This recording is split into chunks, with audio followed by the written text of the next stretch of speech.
2020, what a year. I know the team that we coached this summer, Janelle Beckering and I, and I'll talk about Janelle probably a few times throughout this presentation, and I know she's on here tonight too. Hi, Janelle.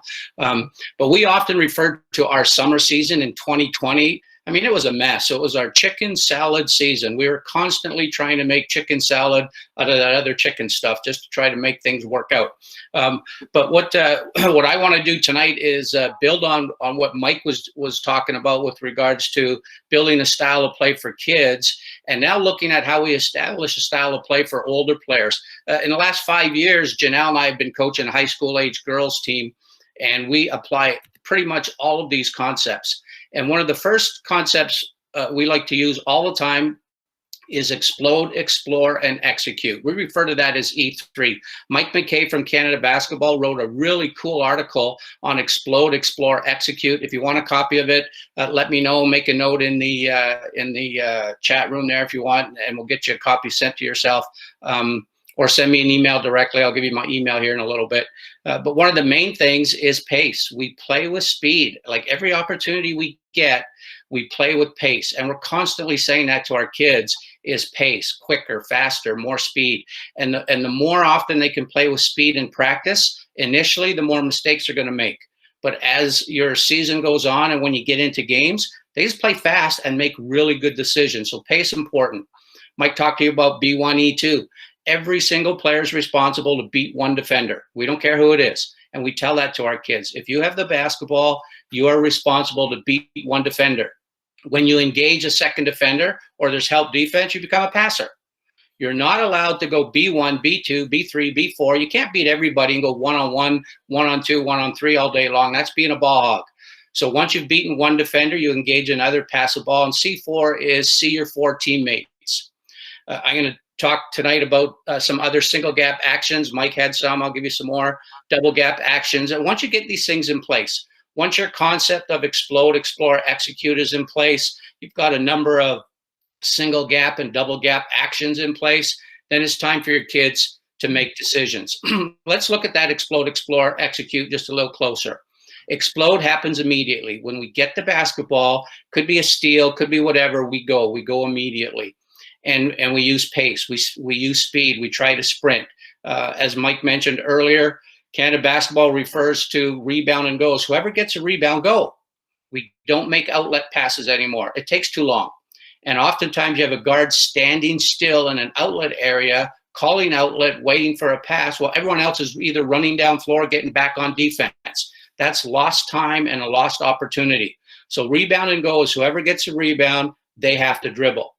Now, we're fortunate, Janelle and I, at the level we're coaching with high school kids, it doesn't really matter in the club system how many mistakes they make. We're not playing for national championships, but we are in a development game. So we want every kid to be able to dribble. Even if they're not a good dribbler, dribble anyways. So whoever rebounds, dribbles, and they go B1. And we've had kids many times over the years that they would get a rebound, and if someone was guarding them, they would freeze. So we do drills all the time. You get a rebound, beat a defender, and beat them in the alley. We attack alleys. So many times, and you've seen it with your kids, even at the higher levels, when kids start dribbling to their strong hand and they get wider, wider, wider, they get to the sideline becomes a defender, then they're in trouble. They're either getting trapped, they step out of bounds or whatever. So we stay on the alleys. And there's other good reasons to be in the alley as well offensively. We won't get into that tonight, but there's some real good reasons to keep the ball in an alley. If there's a teammate open up court, pass the ball up court. So if you get that rebound and you start to go, or you get a steal and you start to go, and there's no one to beat, but there's an open teammate in front of you, pass the ball. Get that ball up the floor so that we can use our pace and get to the basket and try and get a nice, good, easy score early. The non-rebounder, so again, let's say that you're the rebounder. You rebound the basketball. Your four teammates and not the non-rebounders, they're exploding. They are going down court and they're creating actions. There might be a rim runner. There might not be. There might be someone going down to the corner to spot up for a three. There might not be. There might be someone at the wing. If you're the one again who got the rebound and you start dribbling, then you headman the ball. Now you become a trailer. maybe bouncing a baseline, slashing to the hoop, creating double gaps. We try to avoid single gaps when we're in transition because it's easier to get to the basket when we have a double gap. So we try to get double gaps in transition. We may be setting screens or picks for teammates. We give our players choices. So we've got to give them the actions and say, here's a number of actions. Here's what you can do. Now you make the choice. Explore. Now you've got about 6 seconds, and we let our kids explore for the first 6 seconds or so on that shot clock to make whatever decision they think is the best decision. And as coaches, we're not screaming out, look at this or look at that or pass here or pass there. That's up to them to explore. They read the defense. What's the best early shot? Is it a drive all the way to the basket? Is it head man and get a shot from the corner for a quick three? Whatever it is, again, we've given them, maybe it's a rim runner. So we give them those choices, look for a good, quick, early shot. And players, they have to make those explore decisions. What's there? They can communicate with each other. They might do it verbally, or they might just do it with hand signals. You know, the old hand signal, you put up the fist because you want to screen or whatever, they could do that. But they have choices, and they're constantly reminding each other what those choices are in the explore phase. So we explode, we go full speed. We explore and nothing's there. Now we go into execution. Now we execute. We want to get a good shot, hopefully within the next 12 or so seconds. Try to avoid the end of the shot clock. The last 6 seconds of the shot clock, that's called the danger zone. Try to avoid the danger zone. That is the lowest percentage shot taken in the game. Your teammates or people from the stands could be counting down 10, 9, 8, 7, and people panic, get excited, and it's a low percentage shot. But if we look at the single gap actions, you can pass and cut, pass and pick, pass and slip. There's a whole lot of those different actions, and we will teach these actions, not all of them at once. It's too many at once, but we'll teach a little bit at a time on the different actions. And here's some of them. I don't know if you can see that very good or not. Might be too small. I tried to color code it, but I probably should have used thicker lines. Anyways, in the black, pass and cut. So the player on the left has a ball, make a pass, cut to the basket. If they're open, give it to them. Or they could pass and pick in red. Pass to your teammate, go set a pick. Then you can execute a pick and roll from there, or pick and pop, whatever works best for you. Or the green line, pass to your teammate, make it look like you're going to come and set a pick, and then just slip. Just slip on out of there and leave. So we would teach those actions to our players, and it's up to them to execute whichever one of those they want. We won't tell them which one to do. They can choose that themselves. That's where the decision-making model comes in. Pass and get. Here's a relatively new one. It's been done for a little while now, but you see it all the time when you're watching basketball on TV. So person again on the left, pass to the person on the right, go and get the ball back. And you get it back on the other side of the player you passed it to. And that little red squiggly line, I don't know if you can see it real well here, that little red squiggly line, that's a pick. I know it doesn't look like a pick, but it is. It's a pick. So player A passes the ball over, gets the ball back, and then they execute a pick and roll. Often like to call it attack and roll because we're attacking the basket. You can pick and pop, especially if you have shooters, but we like to attack. And make sure you're wide enough from each other, you fan out so that you have some passing angles. Here's another single gap action, is we do a dribble at. So this player here, if they're going to pass the basketball to the winger, no, I lied, they're going to dribble at. If they're dribbling towards the winger, the moment they start their dribble towards the winger, that winger makes their cut. If they're open, make the pass. If they're open, make the pass. Could be a backdoor pass, might be, might not be. But that's on the dribble at. So if I dribble at and there's no pass, I continue to dribble at until I get to the wing position.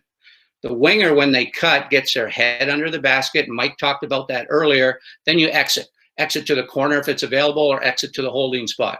From this position, the person with the ball, if this player went right through, they have a choice. They can do a change of direction move and try to attack the middle, or they can do a bit of a draft drive and attack the basket as well. I got a couple guards on my team that love this. They like to do a dribble at. They really hope that this kid clears right out so that they can attack the basket. Notice when this player does their dribble at, they've created that double gap. So it's a great move to come back to the middle and attack because you've got that double gap. Here's a dribble at to a post up. I dribble at the winger, and this winger decides I'm going to be a post. Fine, go and post up. That could be a guard, could be a forward, could be a big, it doesn't matter. All right, if there's an advantage or they just feel like posting up, they're welcome to. So we dribble at, post up, and we pass it in to the post, and they can go one-on-one. Or here's another look. This person here has already done their dribble at. So they started here in the right guard position or the right seam position. They did their dribble at. They passed it into the post. They can do what's now called a Laker cut. If the post player is right in the middle of the key or just above the block, middle of the lane, just above the block, I can do a Laker cut baseline, or I can do a Laker cut middle. If the post player happens to be low, I can do a Laker cut going middle. If the post player is high and they get the ball, then I can do a Laker cut going baseline. So these are actions that we would teach our kids from a single gap. We try to get double gaps because we have a better opportunity to score out of the double gaps. But if we're in a single gap, we don't care.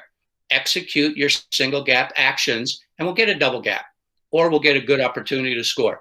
So a couple of the double gap actions that we look at could simply be just attack the basket. So here's a double gap. There's no guard up here, or there's no seam position. Mike likes to call it seam. I like to call it guard. It doesn't matter. Canada basketball likes to call it swing. All right, just call it whatever you want. So from this position, there's no player over here. That's an opportunity to get to the rim, attack the basket, or attack the double gap. Here, the double gap is on the left-hand side. So the person with the ball, because there's a double gap, if I dribble at a teammate in a double gap, that cues a DHO, a dribble handoff. So at the same time I start dribbling from the guard position, at the same time I start dribbling at the corner person, that corner person cuts up, and at that open position, which is where the double gap was in the wing, that's where we execute the DHO. And again, because this player left this position, there's a double gap on this side. So this player, you can't fill that double gap. If you do, we can't get to the rim. So you've got to stay here. We could set staggered screens. We could do back screens. We could do whatever on the backside. But when we do the dribble handoff here, the person now who gets the ball attacks the lane and roll. It's a pick and roll or an attack and roll. So those are some double gap actions. So we put these in place. We put the explore, execute concept in place. We give them some actions. This second side series, how many times have you coached your players and the ball stays on one side of the floor? That gives a defense an advantage because they only have to play defense on one side of the floor. As soon as you reverse the ball to the second side, your scoring percentage goes up. Why does it go up? Because the defense is scrambling. You've got some actions, and anytime there's actions, you have a better scoring percentage opportunity. So reversing the basketball becomes very important. So I'll show you in a moment here what we call our second side series. Getting into the post also, or having some sort of post play, also includes your scoring percentage. So if we can reverse a basketball and we can get some post play in a single possession, our scoring percentage has gone way up. So we have verbal cues on our team. We have 2, which equals something. I'll show you that in a minute. 2, 3, 2, 4, and 2, 5. I'll show you what those are here coming up soon. KPIs. I love KPIs. The first time I was exposed to this was the summer before the Rio Olympics. The Chinese women's national team, they came to Edmonton, and they played a weekend series with our Canadian women's national team. Both Mike and I, we attended a coaching clinic that weekend, and we were looking at KPIs. And one of the things that we had to chart when we watched the game between China and Canada was how many times the ball got into the key for either team. And the team that got the ball into the key the most scored the most. So that became a KPI. If you look at the box score, or if you look at stats in the game, you might have a shooting chart with percentages. You might even have a shooting chart with where shots are coming from. But usually you don't have, did the ball get into key first? Did the ball get reversed first? Did the ball get into the post first before it actually got into the key? So that became a KPI. It was very important for Canada basketball to recognize that, there's some actions and performances that we do that help our scoring percentage. The next one was, from attacking the key, is who lands on 2 feet and who takes off a 1 foot. Almost always, without fail, the Chinese women would attack the key and jump off a 1 foot, whether they're being defended or not. If they weren't being defended, they get a relatively open layup. But if they're being defended, they're jumping off a 1 foot, and they usually always are trying to take a shot, and it becomes a low percentage shot jumping off a 1 foot. Most of the time, probably 80, 85% of the time, our women's national team, when they attack to get into the key, they land on 2 feet. Once they land on 2 feet, now they have a plan. It could be a shot fake and shoot. It could be pivot and pass out to a perimeter player. It could be a shot fake and a step through or a step around or an up and under, but they landed on 2 feet. So we had to track that. And the scoring percentage between the Chinese team and the Canadian team when they got into the key was a massive difference. The Chinese team, they scored at a clip of close to 30%, and our national team was over 65%, close to 70. It was more than double, and it was because they landed on 2 feet. When you look at a box score, you will not see if a player landed on 2 feet in the key or not, but that's charted with our national team, and it becomes a KPI. So I love KPIs. I think they're very, very important, and it makes a difference. So when I coach my kids, we don't necessarily talk about KPIs, but we'll talk about how important it is to land on 2 feet. We'll talk about how important it is to reverse the basketball. We'll talk about how important it is to have post play and those kinds of things. So again, we've got spacing and positions. We've explored, explode, explore, and execute.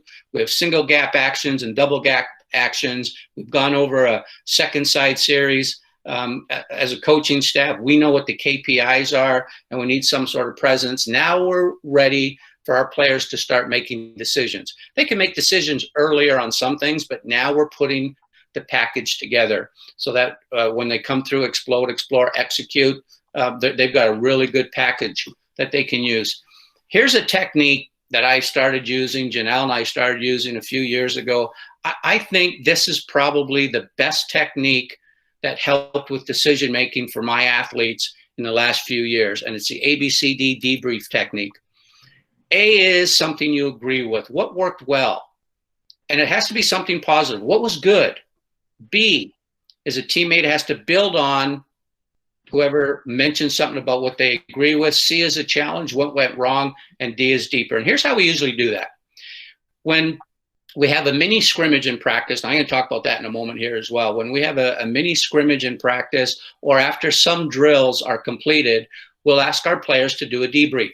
So if we have 2 teams, white team, blue team, the 2 teams will get together, and we've already taught them what ABCD is.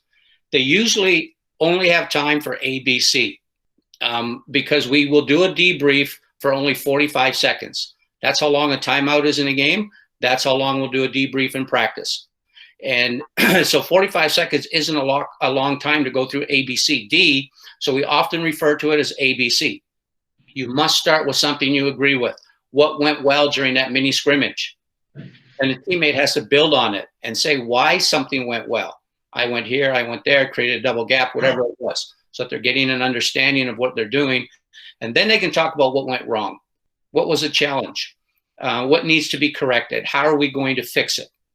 And deeper is usually reserved for the coach. And that might be, okay, in our last game, this happened, or in the game coming up, we're playing against so-and-so, so we expect that to happen. So the coach might take information that came out of the debrief and take it deeper. Most of the time, players don't have time to take it deeper. So the ABCD debrief, we do it several times throughout practice, several times, 6, 7, 8 times in a practice. And I'll tell you, the basketball IQ of our players have gone up tremendously when I compare all the other years of coaching I've done and now implementing this ABC debrief technique. In a game, they communicate so much better with each other. There's been times in a game where we'll call a timeout and we'll look at our players and say, you guys know how to fix what went wrong, or you guys know what went well. Do your ABC debrief. They'll do the timeout. And they'll probably share just as good or maybe more important information with each other than we were able to do. This ABCD teaching phase, Mike touched on this. So when we're teaching drills and skills, A phase, no defense, sometimes you have to do some A phase drills just so they understand the concept. When I drew a diagram for you earlier on the pass and cut, pass and pick, pass and slip, or even pass and get, every one of those diagrams were without defense. We might even practice those without defense, just so the players understand what they need to do offensively to move. B phase guided defense. We don't use guided defense a whole lot. You may have your kids play half-speed defense, or you can't steal the ball, or things like that. That'd be guided. C phase, we do a lot of live breakdowns where we go live, 2-on-2, 3-on-3. When Mike mentioned C phase earlier, he talked about 1-on-1. It could be 2-on-2, 3-on-3, maybe 4-on-4. And then D phase, this is the beauty right here. D phase, 5-on-5, game-like play. How many times over the years have we saved the D phase or 5-on-5 for the end of a practice? So if we can get everything done and we run all these beautiful drills and every drill is on time and on target and it looks wonderful, if we have time, we'll go 5-on-5. Or how many times throughout practice kids will say, are we going to scrimmage? Are we going to scrimmage? When you do D phase several times throughout practice, they're never going to ask you again if they can scrimmage, because they are. And what a great conditioner, going 5-on-5. So what we do there is we have either mini games. We could teach some actions. Okay, so we taught some single gap actions, double gap actions. They already understand the E3, explode, explore, execute. So now we're going to go 5-on-5. So we might start in a half court. Give again 5-on-5 live. Give the ball to the team on offense and start their execution. Start in a half court, go full court, all the way back down the other end, and then full court back and stop. So that's just real mini, half, full, full. Or we might want to double that. Start in a half court, go full court, come back full court, go down full court, come back full court. So that could be a mini 5-on-5 game, or it could be a game to 3. All right, we're going to have a game to 3. You may or may not allow each team to have one timeout. But again, they can execute how they want, what they want, but it's D phase. And we do that several times throughout practice. We'll teach a skill or a concept or an action, then we'll go 5-on-5. Now, initially think about this. So let's say all we've taught is proper spacing and maybe pass and cut. That's all we've taught. And now we go 5-on-5. You know that's going to be real ugly. All right. And we call that train ugly, because there's no picks, there's no ball reversal, there's none of the things being done that you and I both know we want done. But we're just not there yet. But it's important to do that D phase of 5-on-5, because your games, when you play your games, you play 5-on-5. So we need more 5-on-5 opportunities in practice. And the real ugly stuff usually happens in D phase. If you did all your breakdown drills, and you and I both know, we can do a drill and a breakdown drill and it looks beautiful. Then we get into the game on the weekend and it's terrible. And so we say to our players, we did that drill earlier this week. Yeah, but did you go 5-on-5? Did you prepare your kids for 5-on-5, or did you stay in a breakdown? Here's another concept that I really like. Suggestions and requirements, non-negotiables. I believe this as a coach is you cannot expect your kids to do every single thing perfectly the way you want them to do it. And that's what requirements or non-negotiables are. I think we have to give kids reminders or suggestions often. And the reminders might be, we need ball reversal. And so that's a reminder. And whether or not they get ball reversal, that was stated as a suggestion or a reminder. We want that. But if we go into what we said earlier, our 2 series, and we're in 2, 2 is a non-negotiable. We are in 2, and it's a requirement. Or we're in a certain thing we want to do offensively or defensively, it's a requirement. And when we teach something to our kids and it's going to be a non-negotiable, I think they need to know what those non-negotiables are. And I believe as a coach, you can't have everything as a non-negotiable. I think you'll lose kids, and you're going to have a lot of kids fail because they're just not going to be able to execute perfectly. Here's something I also like, called taking a temperature reading. Error detection correction. So as coaches, we're looking at our kids and skills and drills. We're looking at them in 5-on-5. It could be in a game. It could be in a practice. And sometimes we're looking and we're watching what's going on. We're trying to figure out, okay, what's wrong here? What do I have to fix? What has to be better? And temperature reading is an acronym of looking at 4 pillars that actually Canada Basketball promotes.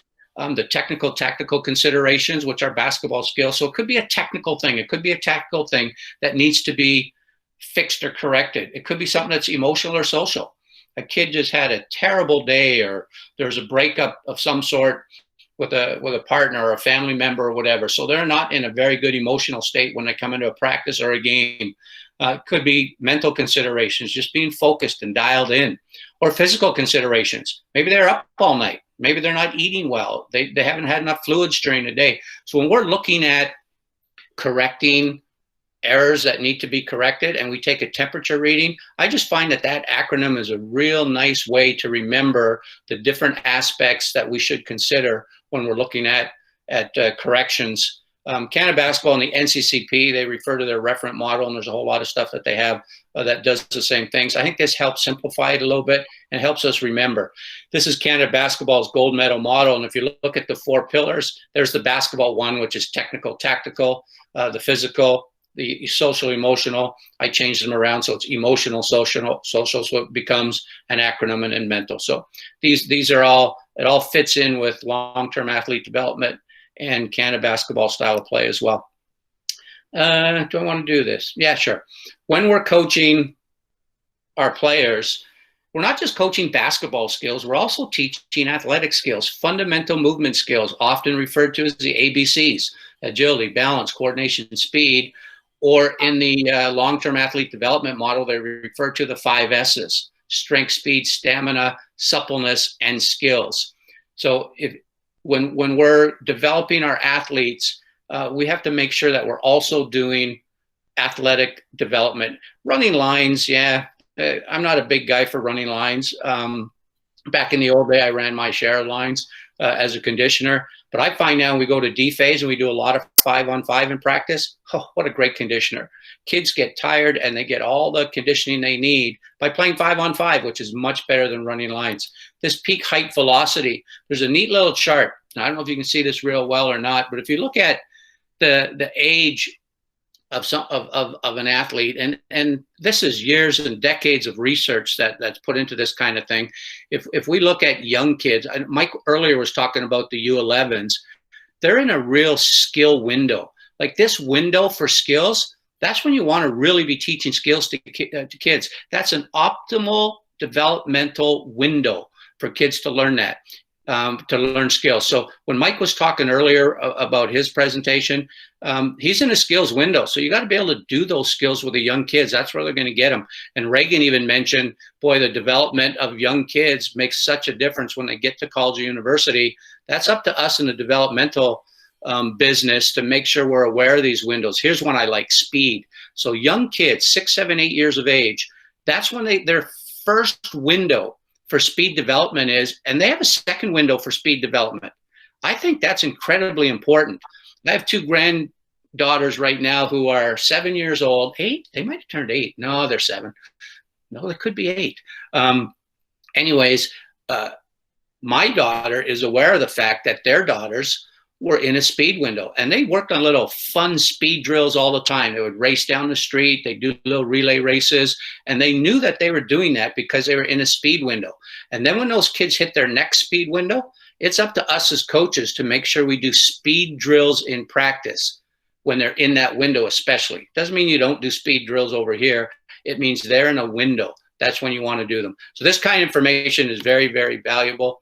And anytime you can combine athletic skill development with technical skill development, you're doing your kids a great service. I know in warm-ups, a lot of times we have this little activity we like to do where you attack the key. When you attack the key, you land on 2 feet. And when you land on 2 feet, you land like what Mike said. We don't call it this with our older kids, land like a quarterback, but we land shoulder, shoulder, rim, so that our shoulders are in a straight line with the rim. We're not square to the rim. We're not facing the rim. It's shoulder, shoulder, rim in a straight line. And we land on 2 feet. We can do that as a warm-up activity. And there's all sorts of footwork things we can do from there. So it includes a little bit of dynamic movement, and it also includes some skill development movement as well. I think I have, oh, yes, I want to do that. Guess what, folks? We're not going to get to any defense tonight, which does not hurt my feelings a whole lot because I'm way more of an offensive-minded coach than I am defensive coach. Here's a true story. Janelle, correct me if I'm wrong, but our summer this season, our chicken salad summer that we had this summer, we had a bunch of new kids again on our team, and we struggled to score. We could not score the basketball very well. So here's Janelle, where you can correct me if I'm wrong. I don't remember ever doing a single defensive drill in practice. we talked about defense and we talked about, force your player to their weak hand and all that kind of stuff. But I don't remember doing a single defensive drill. Why? Because we couldn't score. And because we couldn't score, we continued to work on our style of play. We worked on our actions. We worked on our pace. We worked on explode, explore, execute. We worked on all that kind of stuff. And then our very last game of the year, and it's something I'm real proud of, is our very last game of the year, the team we played against scored 94 points. That's not the part I'm proud of. The part I'm proud of is our team scored 104 points. We finally, in our last game of the year, were an offensive team the way I thought we were capable of being an offensive team. Now we were ready to start doing some defense. It was too late. Season was over, but we got our 104 points. So so I'm not going to get the defense tonight. I'm looking at the time here, but I do want to cover flow. 1, 2, 3, 4, 5. This is a technique, again, that Janelle and I use, and we've used for the last 5 years or so, and I've used a little bit longer. But if we call out a number, we're watching the flow. Every coach wants the game to flow well. We want our offense to flow well. We want our defense to flow well. We want things to flow. And this is mostly the offensive flow chart here. If we say we're in 1, we expect our players to make all the decisions, whatever you want, run whatever you want offensively. So we explode first, then we explore, and then we get to the execute phase. Execute whatever you want. We don't care what it is. We're in 1. And I think we started every game for the last few years in 1, just to get a feel for the game, let the kids go, let them make decisions. 2 is we got to get to the second side. I'm going to tell you a little bit about that again here before we wrap up. Screen, number 3 is screen.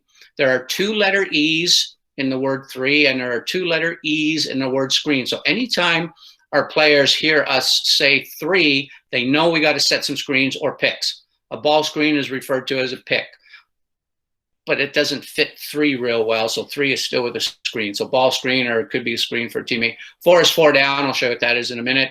And 5 is drive. 5 rhymes with drive. And if we aren't driving to the basket, then we're not doing our number 1 offensive priority, which is get to the rim and attack the rim. So that's 1, 2, 3, 4, 5. So as coaches, as the game's going on, we need more screens. We go 3.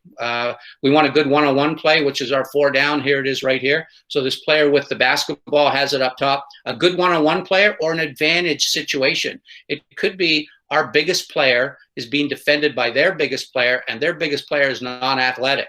We'll put our big out here. So they go one-on-one. As soon as they get to the 3-point line, our screener sets a down screen for the shooter on either side. We have variations, but this is good enough for now. And this player is going one-on-one. Their priority is to go one-on-one. Their priority is not to pass to a shooter. All right, so they go one-on-one. If they get a good chance to score, they take it. If it's not there, then they can pivot and pass it out to a shooter. So that would be our 4 when we're talking about 1, 2, 3, 4. It could be at the end of a shot clock. It could be at the end of a quarter. It's like, oh, we only got 9 seconds left, so we're going to go into 4 so that we can get an opportunity to get a shot up at least. 5 runs with drive. Oh yeah, the second side series. That's what this was all about. So 5 runs with drive. Our second side series, if we say 2, we want to reverse the basketball to the second side. The first side is get it to the wing. So let's say we get it to the right wing. Then we're going to pass and cut and pass and cut and pass and cut until it gets to the left wing. Once it gets to the left wing, we're now at the second side. We've reversed the basketball. Just going from guard to guard does not determine a side. It has to get to a wing. And again, when it gets to a wing and gets reversed, it increases your scoring chances. 2, 3 would be, and we already said what 3 was earlier, reverse the basketball. Then we're going to set a ball screen. So the guard, when they pass it to the wing, go set a pick. So it's a pick and roll. If we're in 2, 4, we reverse the ball to the second side, and then the person who gets the basketball, bring it up to the top, and we'll execute that 4. Or if we're in 2, 5, reverse the basketball. When it gets to the wing, we drive. So our players are aware of the second side series. I don't know if they're totally aware of KPIs, but we put that all together, and it ends up being a pretty solid style of play. When we put in some concepts, we put in some actions, and we allow some decision making. I think I went a couple minutes past my time, but I hope it went real well for all of you. Let me get out of that. And if any of you have any questions, fire me an email, or fire something to Reagan, and I'd be happy to spend any time that you want on a Zoom call, on a Google Meet. Janelle, I hope you're not bored because you heard all the stuff that we like to do. All right. Any questions come in, Reagan? Yes, we've got one for you, Mark. So is Canada Basketball promoting single and double gaps with the men's program also? It seems that the women's program and female programs seem to be using these principles more than the men's. Is that still the case? That's a very interesting question, because I'm not as in tune with the men's game as I am with the women's game. Having said that, there's been discussion about it, but I know they really employ now an NBA style of play. If you watch NBA, they do double gaps and triple gaps all the time on the floor. But it's a real NBA style of game, because now almost all of our players on the men's side are NBA players. So it is a little bit different. Yeah, definitely. I would build on that too, Mark. And that I think the answer is yes. They just don't want to call it that. Yeah, they want to call it different things on the men's side. But yeah, for sure. But yeah, the concept of attacking open space, I think, applies in no matter what gender or age you're coaching. So for sure. So again, Mark, thank you very much. That was awesome. So much great information. The challenge we've given the coaches tonight to fit so much of the knowledge that they have into such a tight time frame is I think the bigger challenge that has been for Mike and Mark so far, to fit in the great knowledge that they have and give you something really concrete in a short window of time. So Mark, that was fantastic. And again, Mark works